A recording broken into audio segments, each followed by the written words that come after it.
건강한 교회, 건강한 성도가 되기 위하여 네 번째 말씀, 훈련받는 교회에 대해서 오늘 말씀을 통해서 좀 깊이 생각하는 시간이 되기를 바랍니다.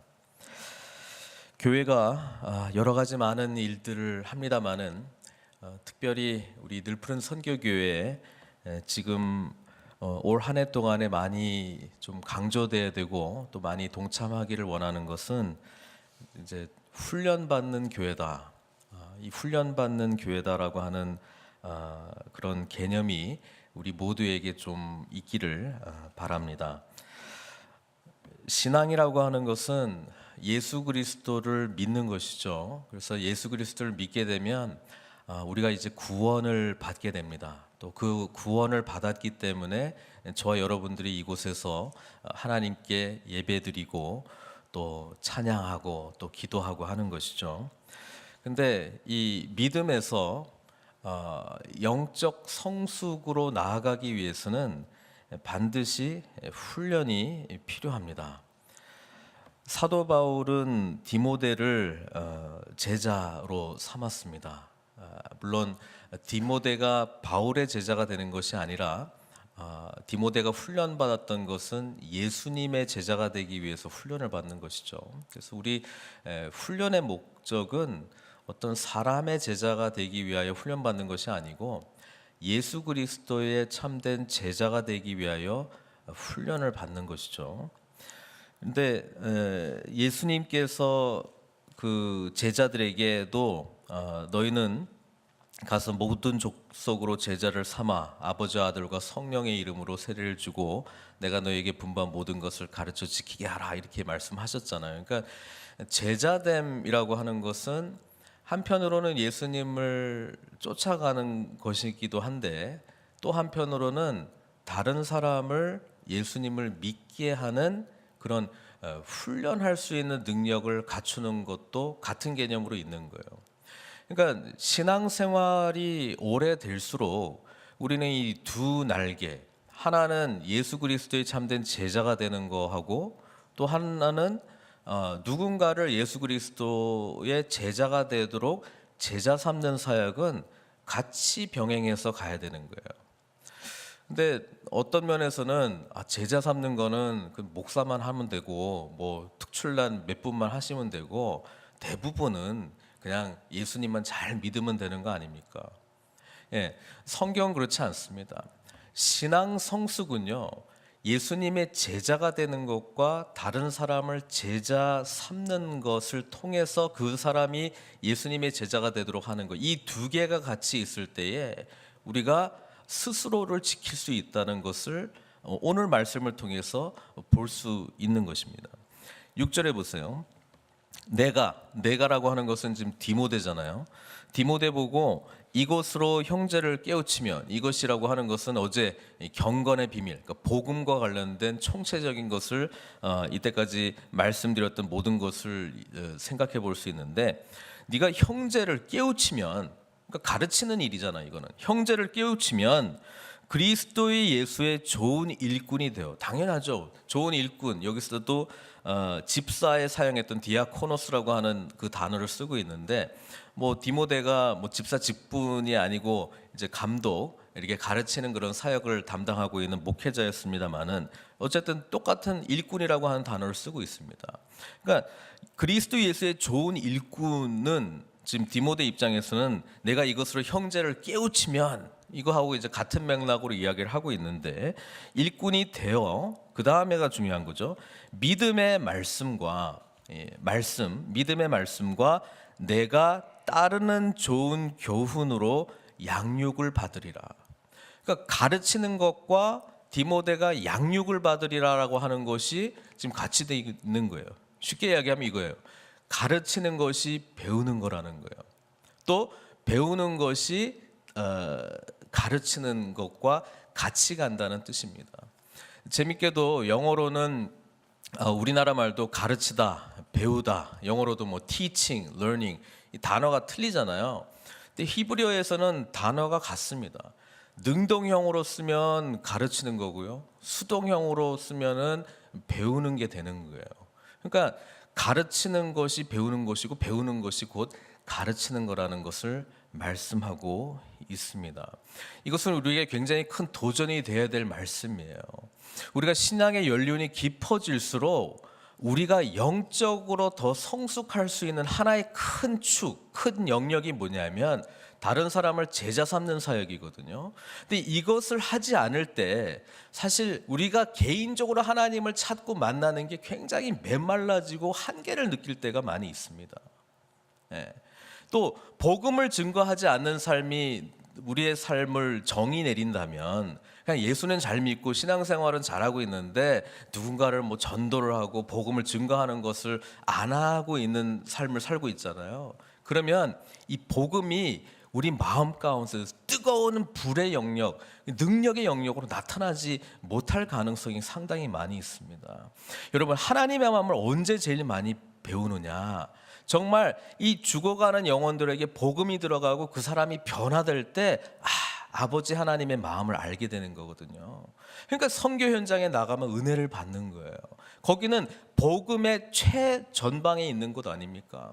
또 우리 주변에 하나님을 알지 못하는 사람에게 이 복음을 나누려고 노력했을 때에 아버지의 마음을 배우게 되고요. 하나님은 또 특별히 그런 노력을 할 때 성령의 능력을 정말로 부어주십니다. 지혜도 주시고. 그럴 때 우리가 하나님의 거룩한 능력을 경험하는 거거든요.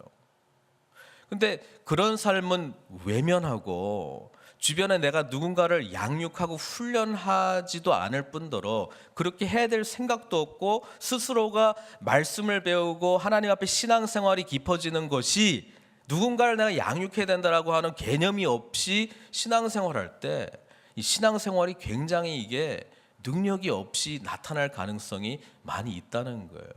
그러니까 뭐예요? 본질을 우리가 놓치고 있다는 거예요. 그 신앙생활을 누구를 위해서 하느냐? 내가 나를 위해서 하는 거예요. 나를 위해서. 물론 나를 위해서 하는 게 맞는데 근본적으로 예수 그리스도의 선한 일꾼은요, 다른 사람을 섬기기 위해서 부름받았는데 그 역할을 하지 않는다고 했을 때 어떻게 하나님의 이 복음의 능력이 우리 가운데 충만하게 역사할 수 있습니까? 그게 올해의 도전이에요. 우리가 신앙이 깊어지고 하나님을 알아갈수록 내가 누군가를 지금 양육하고 있는가, 누군가를 향해서 지금 전도하려고 지금 노력을 하고 있는가, 그 부분에 대해서 굉장히 주의 깊게 생각을 하셔야 되고요. 이 부분이 강조되기 시작할 때 우리의 말씀 생활, 신앙 생활이 살아나기 시작하는 거예요. 우리 교회가 살아나기 시작한다는 거예요. 우리 교회의 총체적인 어떤 그 진단을 했을 때 약한 부분이 양육 부분이거든요. 올해는 어떤 형태로든 간에 훈련받는 그런 장을 마련하려고 하고 훈련 받을 수 있는 그런 관계들을 좀 맺어주려고 하고 있습니다. 기도 제목입니다. 그럴 때에 이게 또 왜 해야 되나 이게 아니라 이렇게 하지 않으면요 우리 생활이 이 하나님 앞에서 건강한 모습으로 나아갈 수 없다는 거예요. 그러니까 지금 바울이 이야기하잖아요. 네가 믿음의 말씀과 내가 따르는 좋은 교훈으로 양육을 받는다는 거예요. 언제? 가르칠 때, 형제들을 깨우치고 말씀으로 제대로 하기 시작할 때. 왜냐하면 형제들을 가르치고 깨우치려면 자기가 노력해야 되잖아요. 네, 말씀을 제대로 알아야 되는 거잖아요.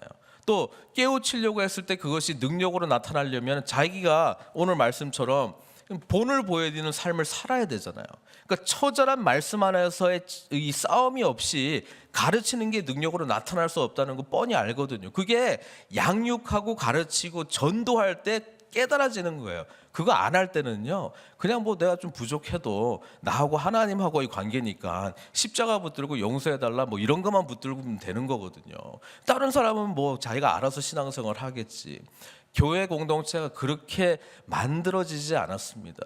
예, 양육하든지 피양육자가 되든지 아니 어떻게 보면 이 두 가지 중에서 하나를 선택하는 게 아니라 같이 나가야 되는 거예요. 그러니까 목회자도요 끊임없이 보여야 되는 거예요. 제가 얼마 전에 그 뭐 요한계시록 그 세미나 해가지고 은혜를 받았다. 지금 생각해 보니까 그런 거예요. 저도 위치상 뭐예요? 늘 가르치는 위치에 있는 거 아니에요. 그러니까 저도 배움의 어떤 그런 그 양육받고 배움의 어떤 길이 있을 때 이 영역이 내가 요즘 좀 소홀히 하고 있었구나. 물론 스스로 공부하고 하는 부분들이 있는데 누군가로부터 이렇게 막 양육을 받는 거에 참 이 기쁨이 있더라고요. 그러니까 이 두 가지를 같이 병행해 가는 거예요. 전 바라기는 우리 교회 안에 정말 능력 있는 분들이 많이 있는데 그 은사를 사용하기를 바랍니다. 오늘 14절에 나왔던 건 내 속에 있는 은사, 곧 장로의 회에서 안수받을 때 예언을 통하여 받은 것을 가볍게 여기지 말며, 모두 다 예수 그리스도를 믿게 되면 성령의 은사를 받게 되어 있습니다. 여러분, 하나님께서 우리에게 하나님의 몸된 교회를 섬길 수 있는 은사, 선물들을 주셨단 말이에요. 근데 이거를 활용을 하지 않으면은요, 속에서 이제 골마 터지는 거예요. 그리고 신앙생활이 뭔가 메말라져 있고 뭔가 능력이 나타나지 않고, 쓰임 받을 때 능력이 나타나는 거거든요. 좀 기도로 스스로를 도전하시고, 내가 리더의 역할들을 감당해 나갈 때에 누구를 어떻게 섬길 수 있을까? 누구를 어떻게, 신앙이 연약한 자를 내가 어떻게 도울 수 있을까? 또 주변에 있는 사람들을 내가 어떻게 이 복음의 능력을 전할 수 있을까? 이 고민을 해야 되고, 만약에 그걸 할 자질이 안 된다거나 부족하다고 느끼면 그 훈련받아야 되죠. 어떤 직분에 올랐기 때문에 자동적으로 그게 뭐 생깁니까? 저도 뭐 목사가 됐기 때문에 그냥 자동적으로 뭐 설교 잘하고 뭐 양육하는 거 잘하고 뭐 그게 뭐 자동적으로 생깁니까? 훈련해야 되고 노력해야 되는 거예요. 이건 끊임없이 하나님 앞에 기도하고 하나님께 능력을 구해야 될 영역이라는 거예요. 다시 한번 말씀드립니다. 우리가 하나님 앞에 부르심을 받고 신앙생활이 성숙해 나갈 때에 한 가지 중요한 축 중에 하나는 뭐냐면, 다른 사람을 양육하고 제자 삼고 또 그 사람을 복음을 알지 못하는 사람에게 복음을 증거하는 그런 삶을 살 때 우리 신앙생활이 살아나는 거예요. 우리 교회가 건강해지는 거예요. 내 자신이 영적으로 더욱더 성숙해 나가는 거예요. 그러니까 7절에 8절에 말씀하고 있지 않습니까? 경건에 이르도록 내 자신을 연단하라. 이전 개역 한글판에는 연습하라 이 단어를 쓰고 있는데, 여기서 연단하라라고 하는 거는 운동 선수가 트레이닝 할 때 쓰는 단어입니다. 그러니까 운동 경기의 그런 트레이닝 단어를 지금 가지고 오는 거예요. 운동 경기에서 훈련할 때, 또 특히 요즘 운동하실 때 거의 그냥 늘 반복적으로 해야 되는 것들이 많이 있지 않습니까? 기초 체력을 다지기 위해 반복적으로 해야 되는 것들이 많이 있지 않습니까? 우리 신앙생활도 마찬가지라고 하는 거예요. 경건이라고 하는 것은 목회 서신에만 한 15번 정도 나오고요. 신약 성경에 15번 정도 나오고 목회 서신에는 13번 정도 나오는데 디모데 전서에서만 9번이 나와요. 그 정도로 이 경건해야 된다라고 하는 것이 이 교회를 지키는 능력이다. 사도 바울은 그렇게 말하고 있는데, 도대체 경건이 뭐냐? 다름 아닌 하나님을 경외하는 거예요. 하나님을 두려워하는 거예요. 늘 인식과 사고 속에 하나님께서 함께 하신다라고 하는 것을 생각하는 거예요. 저희가 작년에도 했었습니다마는 제자훈련 교재를 그 예수님의 사람 그걸로 했잖아요. 그 교재의 목적이 뭐냐면 24시간 주님과 동행하기거든요. 교재의 초점이 뭐냐면 늘 주님을 생각하는 삶이 무엇인가를 하는 거예요. 그 다음 단계로 해야 될 게 뭐냐면 영성 일기를 쓰는 겁니다. 뭐 큐티하고 좀 비슷한 것 같은데, 늘상 하나님 앞에서, 주님 앞에서의 생각을 이끌기 위한 도구죠. 여러분, 경건의 훈련이라는 것이 다른 것이 아니라 늘 주님께서 나를 지켜보고 계시고 늘 주님께서 함께 하신다, 이거를 훈련하는 거예요. 아니, 예수 믿으면 다 그런 거 하는 거 아니에요? 아닌 것 같아요. 주일날에만 예수님 생각하고, 또는 예배 자리에 왔을 때만 예수님 생각하지, 나머지는 예수님이 나와 함께 하시는지 별로 그렇게 인식 없이 살아간다는 거예요. 대부분이요. 그게 참 슬픈 일이죠. 그게 무슨 이야기냐면 경건 훈련을 안 했다는 거예요. 훈련이 안 돼 있다는 거예요. 아침에 일어날 때부터 지금 잠을 잘 때까지 하루 종일 내가 다른 사람을 직장 생활에서 만나든 안 만나든 그때 경건의 훈련을 한 사람은 늘 인식하는 거예요. 지금 성령님이 나와 함께 하시지. 지금 뭐라고 지금 내가 어떻게 반응을 해야 될 건가? 저 사람 안에 있는 어떤 영적인 문제들을 하나님께서 보여주고 계시는가? 이런 생각 자체가 없다는 거예요. 뭘 안 하면 경건에 이르는 연단을 받지 않으면 없다는 거예요.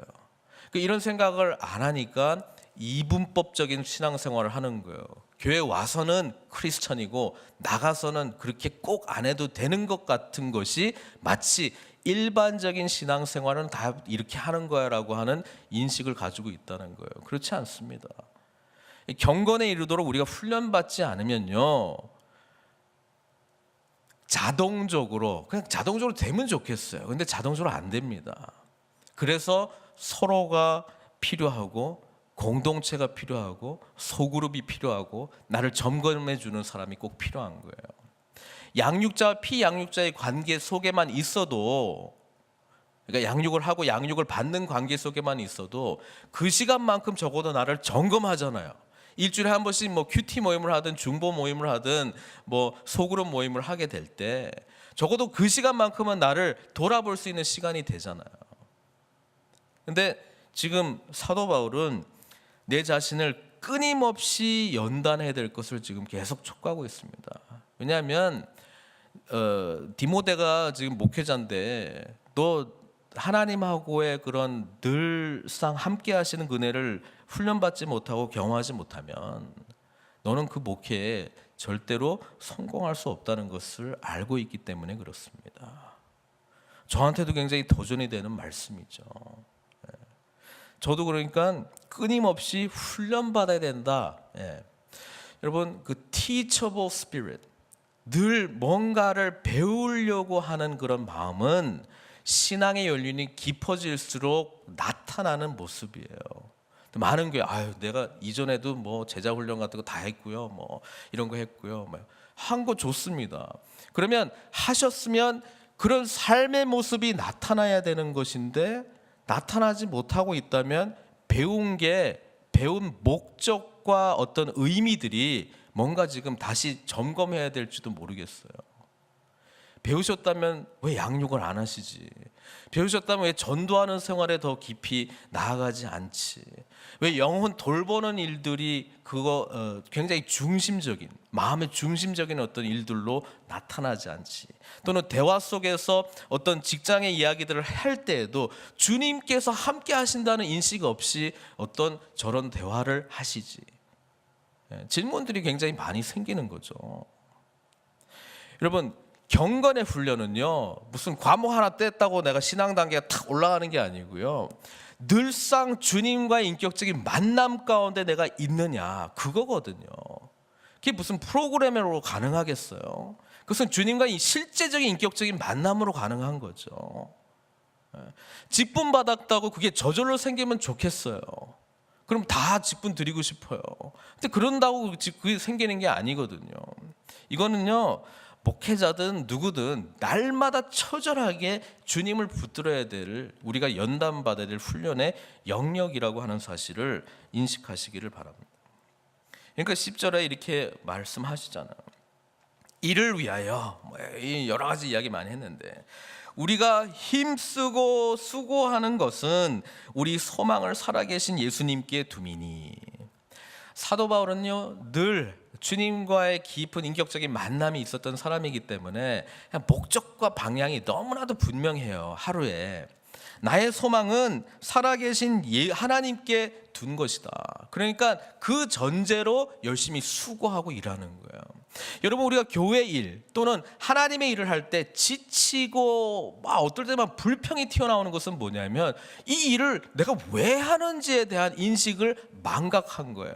또 이 일의 중요성이라든지 이 일이 하나님께서 함께 하심과 이 일이 진행이 된다라고 하는 거, 하나님의 큰 그림 가운데서 어떤 영역을 나타나고 있는지를 망각하기 계실 때는요, 불평불만이 나오는 거예요. 나는 하는데 왜 저 사람 안 하나? 만약에 이게 하나님 나라의 어떤 중요한 인식 속에서 일을 하기 시작하면은요, 저 일을 하지 않는 분을 향하여 긍휼히 여기는 마음이 나타나게 돼 있어요.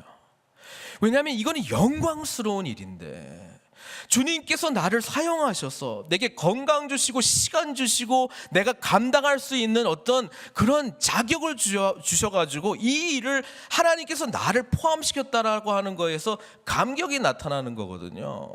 그러니까 감사로 섬기는 거예요.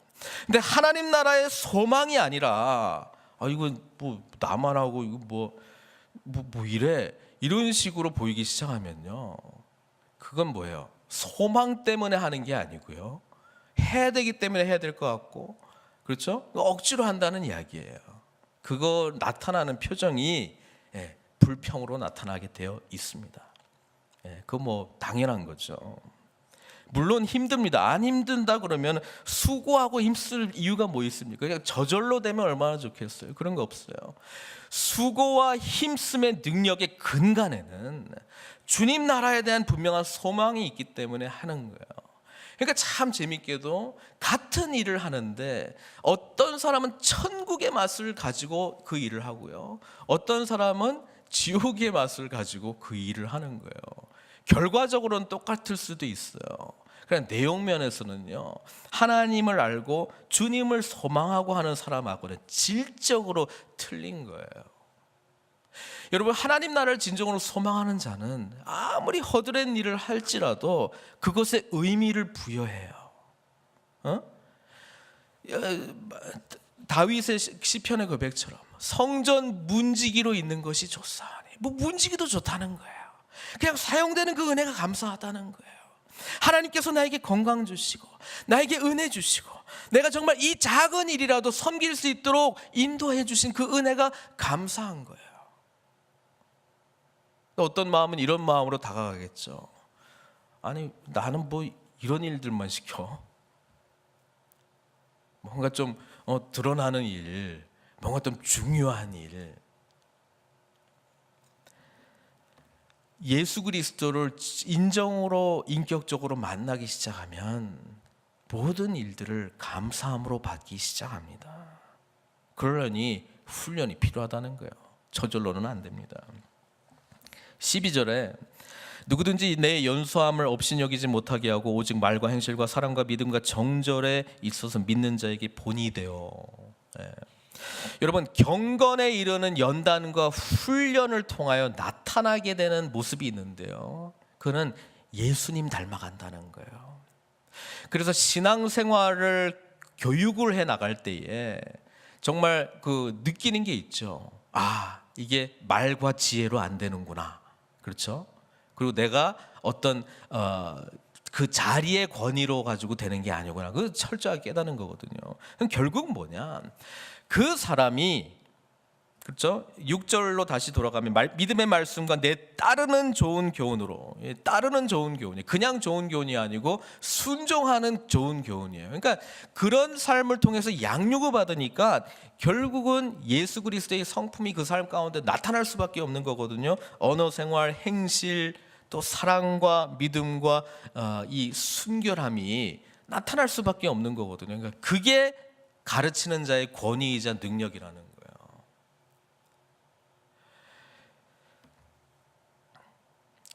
거예요. 넘어가서 마지막 부분을 제가 하려고 하는데 15절 16절이에요. 이 모든 일에 전심전력하여 너의 성숙함을, 우리 개역 한글에서는 진보라고 하는 단어를 썼거든요. 너희 진보를 모든 사람에게 나타내라. 근데 이 진보라고 하는 거는 전투적인 용어거든요. 어떤 용어냐면 선발대가, 그렇죠? 이제 들어가 가지고 나머지 군대가 잘 들어올 수 있도록 이 모든 장애물들을 다 제거해 나가는 그런 일들이거든요. 그러니까 리더의 위치에 있는 자들은 이 진보함으로 말미암아 교회가 성숙하고 또 함께 있는 성도들이 같이 성숙함을 얻는다는 이야기입니다. 이 성숙함이 나타나기 위하여 훈련받아야 된다는 거예요. 또 훈련받는 자가 늘 하는 게 있죠. 우리 왜 뭐 건강으로 하려도 늘 자기 자신을 진단하잖아요. 요즘 뭐 이 손목에 차는 것도 있어서 오늘 하루 뭐 얼마 걸었고 칼로리를 얼마나 소모하고 늘 자기 자신을 보잖아요. 영적인 연단과 연습도 똑같다는 거예요. 16절 내가 내 자신과 가르침을 살펴. 복잡하게 이야기한 것 같은데 아주 간단합니다. 네가 가르치는 거하고 네가 사는 거하고 같냐? 그거 늘 바라보라는 거예요. 네가 가르치는 거하고 너의 삶하고 딱 비춰봤을 때 지금 같냐 그거예요. 그거를 살펴보지 못할 때 나타내는 이 파행과 파괴력은 무시무시합니다. 교회 질서가 흐트러지기 시작합니다. 교회에 불만이 막 싹트기 시작합니다.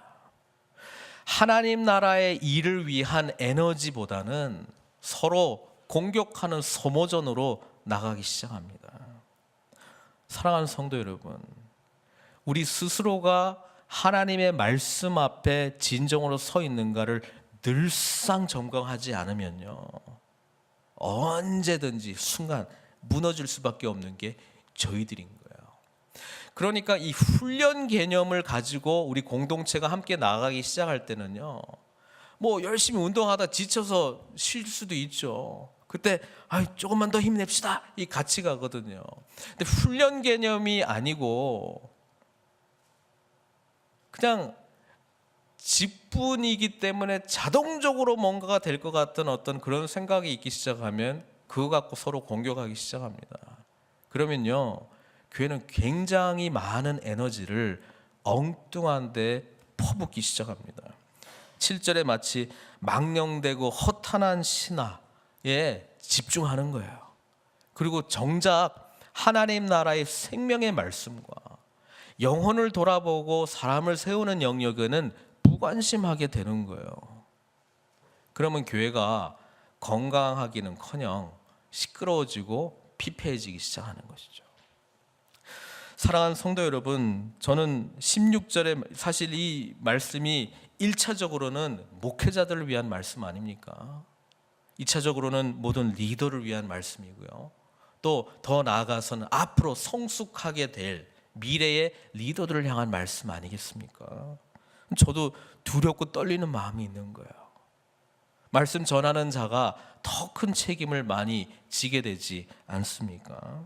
저를 위해서 기도해 주십시오. 저도 이 망령되고 허탄한 신화에 빠지지 않고 오직 진리 대신 주님의 말씀을 온전히 증거하는 일에 집중할 수 있도록, 또 목회자가 스스로 경건에 이르는 연단을 쉬지 않고 정진해 나갈 수 있도록, 또 내 자신과 가르침과 정말 언행일치의 삶을 살고 있는가를 늘 점검하고 부족한 면을 하나님 앞에 또 우리 성도들한테 기도 제목으로 내어놓고, 여러분 부족한 저를 위해서 기도해 주시고 함께 하나님 공동체를 세우는데 우리 함께 집중해야 되지 않겠습니까? 이런 모습으로 우리 교회가 나아갈 수 있을 때 건강한 교회가 회복될 줄로 믿습니다. 사랑하는 성도 여러분, 올 한 해 훈련받는 교회에 동참하시고 이걸 위해서 심적으로도 준비하시고 훈련의 장들이 나타날 때에 적극적으로 참여하시기를 바랍니다. 이것이 나를 지킬 뿐 아니라 우리 공동체를 살리는 길일 줄로 믿습니다. 함께 기도하시겠습니다.